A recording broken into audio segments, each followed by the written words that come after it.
Welcome to Module 5. We are now past the midpoint of the course and moving along with our final project 1. Here we're going to focus on Milestone 2. In Module 2, you participated in a research discussion that focused on a hypothetical research design. At that point, you did not review the literature related to your topic or identify a gap related to your topic. Here in Module 5, you're also going to participate in a discussion, and that discussion is in fact the Milestone 2 assignment.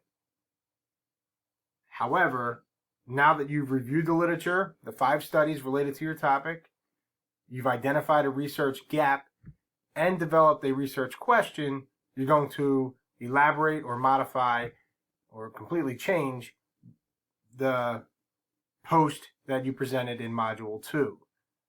You're going to further develop a research study related to your topic. Before you go ahead and get started on this, I highly recommend that you review Chapter 1 of your text, where it focuses on 3 general strategies of research, to refamiliarize yourself or review some of the research designs that are presented in the text. When you're ready, you can head over to the discussion area and you will address the following bullet points that are presented here. We'll start with the first. What research design have you chosen to address your research question?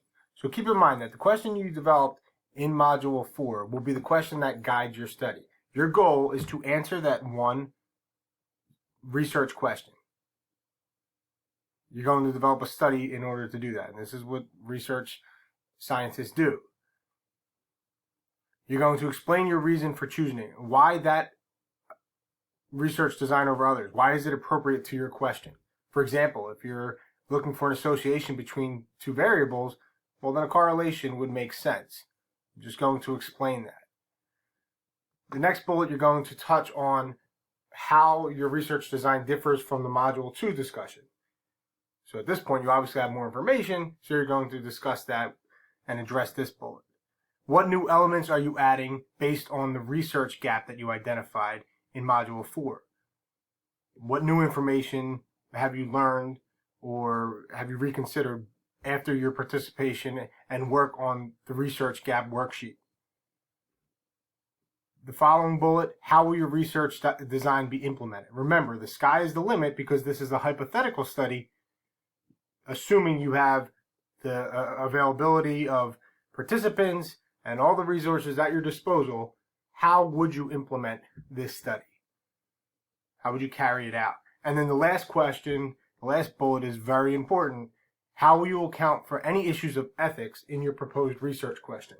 Make sure you address how you will protect participants, what steps or safeguards will be put in place by you to ensure that participants are not harmed and that they volunteer to participate in your study and they're informed of the procedures of your study.